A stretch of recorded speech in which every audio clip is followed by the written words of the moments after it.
Welcome everyone to the 310th weekly live stream. 610 would be insane. That'd be quite the time jump. Oh lord, how many years have we been in a coma?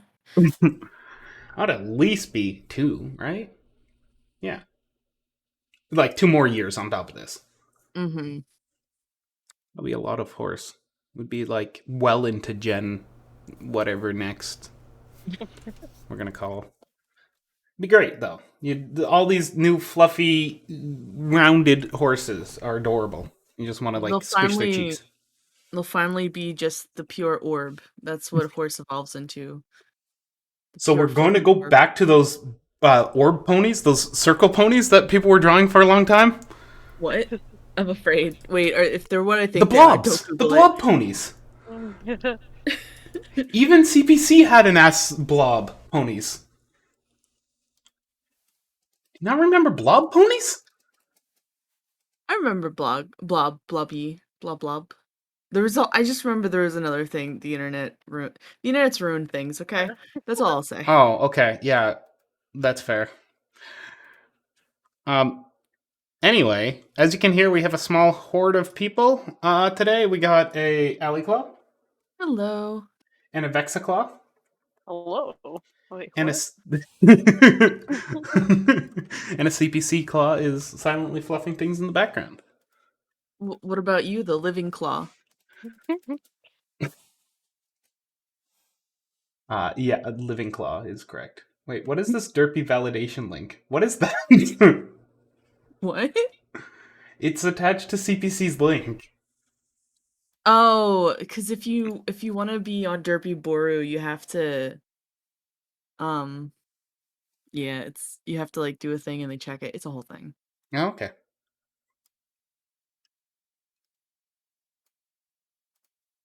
Well, as always, if you have any questions, feel free to ask. If you got any art you'd like to submit, we got a bit of free canvas space, but only a little. I hear there might be a very buff horse drawn on here that'll take up the entire canvas, We'll see. or at least one of its biceps.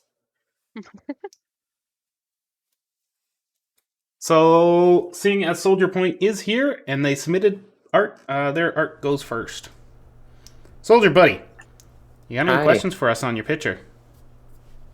I've been told that it looks weird because it doesn't exactly look like their face is pointed downwards. I want to know how to fix that. All right. For your undersketch here, did you draw out an undersketch, or did you just go to town here?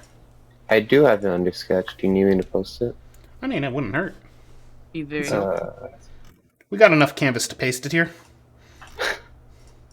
There we go. There's undersketch.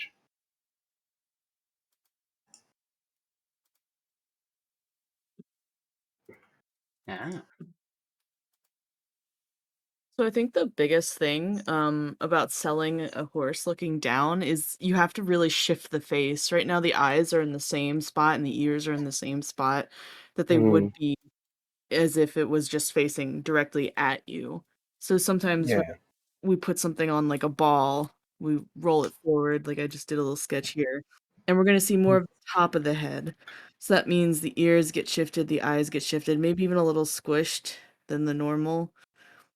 And that way we can get the proper feel and shapes. Yeah. But it's all about shifting that face down to sell the idea that they're looking like up from facing down. hmm Yeah.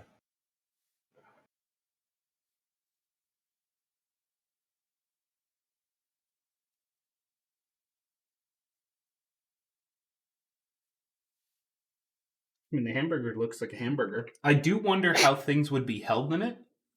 I assume gravity's holding it down. So, as someone who has picked up a hamburger before, I imagine everything would just go right out of it. Now you just have to Would bite through the emphasize. whole thing. I do see on the hamburger you put in lines there. I would just emphasize them a little bit more because from a distance, if you're looking at the whole picture, they're kind of hard to see. So if you want Yeah. those chomp lines, just make them a little darker. Hmm.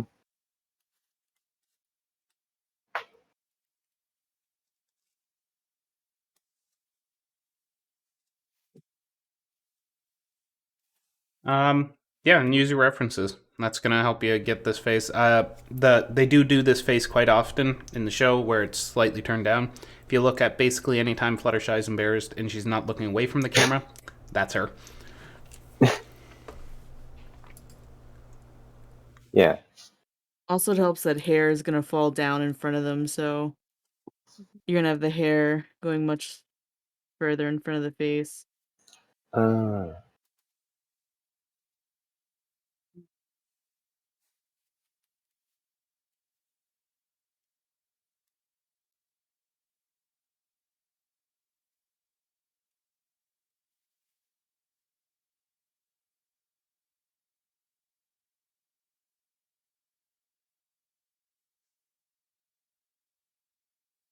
But yeah, no, it's a really cute Yeah. picture. I like the glasses. I think they're really cute.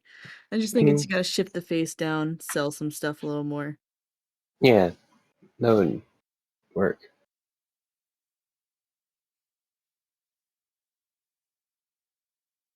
All right, shall we move on to our next one then? Any Yeah. other questions? No. Okay, cool. Glad to be of service. All right, our next picture up. Well, that drawing's adorable. It's getting more adorable. Needs a hairband or something, else that burger's gonna end up in the hair. We got a Twilight. This is by Relay Dragon. I tried painting Twilight, haven't done lineless much. Any critique and advice welcome.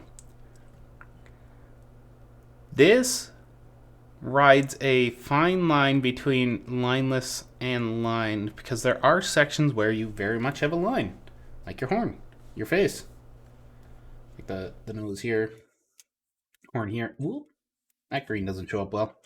Horn, there's a visible line that's being formed here as a shadow. Um, Likely that's just because this isn't quite done yet. You're still doing some refining and stuff, which is fine. Just making a note of it. The for the lineless stuff, when I approach it, I like to make sure I have a very thin layer of my sketch actually above the painting, and that way I always have a good reference of where those lines are. And I'll be using a layer mask down beneath that to ensure that I'm not falling off those lines, because if I'm going to do digital, I'm going to use all those digital tools available to me. And then I can easily blend along those surfaces. I don't know, how do you full-time digital artists do that? Do you have a different method? See, I don't know. I don't think it's necessarily wrong to have lines because like it's almost lines in digital painting for me. It's not necessarily about lines, but it's about having edges. And sometimes there's some hints at lines when you're trying to get those really harsh edges. I think the problem with lines in this instant, especially we see it in the horn, is because you're doing something a little more painterly, something that really focuses on volume, you have to think more in a 3D sense, and you have to take your drawing skills to a more 3D arena. So let me get a better color. If I'm looking at this horn here, you have done exactly what they would do in maybe like the show where the horn just randomly cuts through the hair here, and there's no thought about how the hair interacts with the horn. But that makes it feel flat and makes the lines really stick out, pulls back from all the work you're doing to try to make this a 3D object. So something to consider when you're doing this more painterly stuff is to think about, how the hair would flow coming down on her head and just doing like little scribbly sketches, and how at the horn here it might split off and we might get, her bangs go like this. And it's just really about taking it piece by piece and building that up. And that way, when we do have the horn, you can still have those lines there to help you have that harsh edge of the horn. but it's sitting in a 3D environment. And when we go in to even detail it a bit further and add things like some interpretations of horns, and correct me if I'm wrong, does the show do spirals on the horns like for the 2D To an extent, it does lines of a spiral. lines of spiral? So like even when you're doing your horn to sell that 3D nature of the horn, you can have these 3D spirals help you guide. And they don't necessarily need to stay lines. These lines are just guidelines to say like, oh, maybe I'll have like a little notch here to drop in shadow. I'll have like a dark, deep edge. There's a lot of artists that have done this, have rendered really intricate, beautiful 3D horns. I'm not saying you have to do it that way, but what I am saying is there's a lot of good reference material out there for you. So if there's something you want to improve on, is I would look at how other people have rendered ponies in a painterly style, because usually painterly kind of hints at a more 3D style. Um, yeah, and references. Even if you're drawing the character you know 1,000 times, but if you're doing something new, it never hurts to have references to see how to approach different textures, how to approach different ways to draw something. But this is a really good start. I really feel the volume, especially in the neck. The neck has some nice volume going on. Just needs some tweaks and refining here and there. And they said it was a whip, right? Yeah. Yeah. So you got time. You got time, places to go with this that you can absolutely do.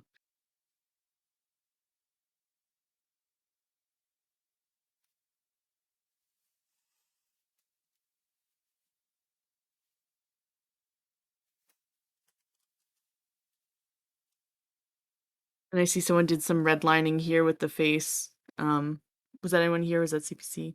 That was me. Oh. Don't forget the eye spots. I know it ain't done yet, but you want to make those bold. The reason, if you forget them, they basically look dead. And it's sad, because we want Twilight to be alive. I do like the starting of these wings. See a lot of good feather build up here.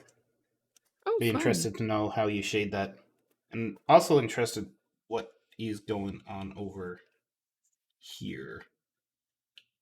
I think it's a wing, but it doesn't quite make sense for where it'd be located on her. Where's my pen? Yeah. More like that and coming down here at best. If it shows up at all. Something like that.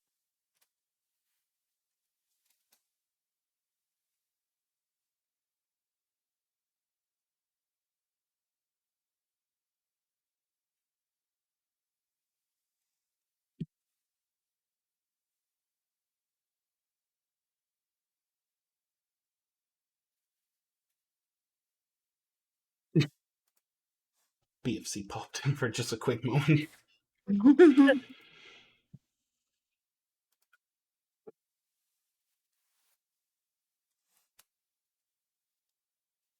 Alright, shall we move on to our next lovely horse? Like, yeah. Okay. Nice work. I can't wait to see what you do with this. So the last one submitted this week is by Ezak124. So I tried focusing on the head part first before moving on to the body.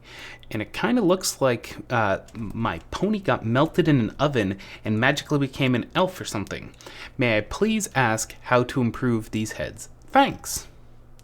I love your description of what has happened to this. That's a fun way of describing it. First few questions. And you might not be able to answer these instantly, which is kind of sad, but references, did you use them? Did you have a good selection of them? Did you absorb them? Did you make sure they're on hand? Did you look at any of the tutorials we have down our sideboard? Because our sideboard has some great tutorials on how to draw heads, how to do the construction lines, and how to look, gather, and digest those references. Highly suggest checking them out. You'll find them under beginner guides. There's also a section under exterior guides and tutorials that'll have on. Well worth a look.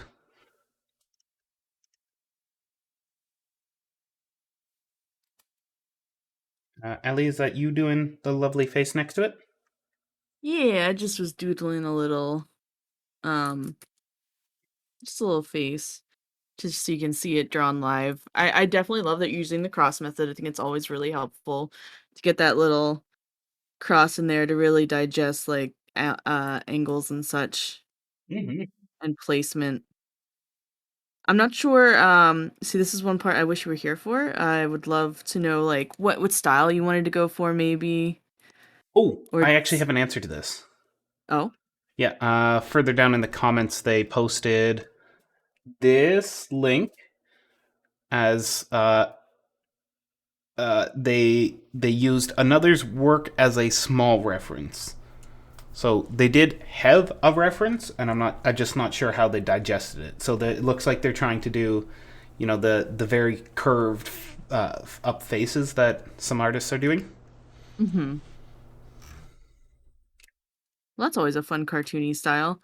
Hmm. Yeah, I think you're on a great start. You're doing these practice sheets. I would say just get more references. If you're only using this one reference, get other references and directly practice drawing the expression that's on the reference. It's not so much just going over and tracing it, but like say I want to draw, I'll use one of yours as a reference. I'll use this one here. So say I want to draw that. Let's figure out what it takes to draw that. So we start off with our circle or base head shape. And oh, they're kind of looking up, so maybe I want to arch my circle just a smidgen and split there. And they have nice huge eyes. Let's get those big peepers going. And a cute little bendy nose. It's too much of a tip. So I'm really just like observing what the artist is doing here with their shapes, and I'm piecing it together bit by bit as I'm like comparing like where things could fall.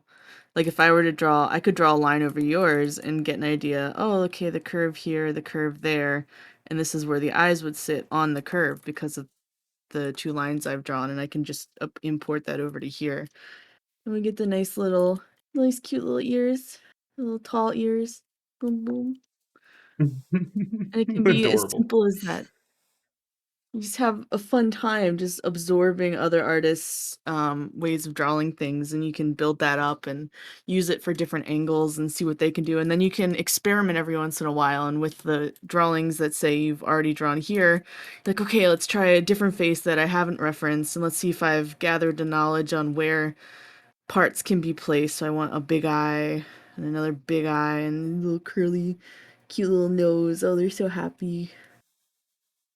And you just be an insane artist and talk to yourself and be like, ooh, look at the little face, look at the ears. Oh.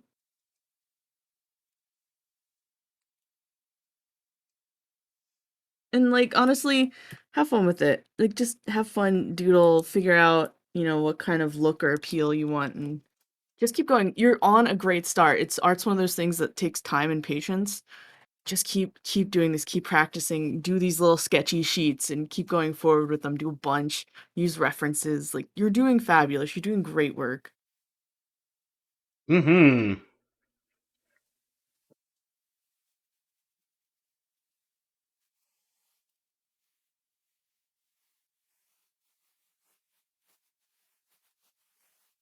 All right.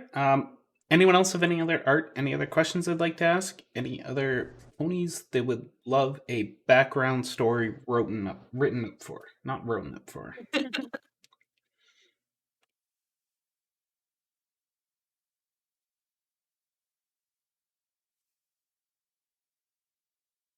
right. And with that utter silence that came back for me, I think we're gonna call it a day.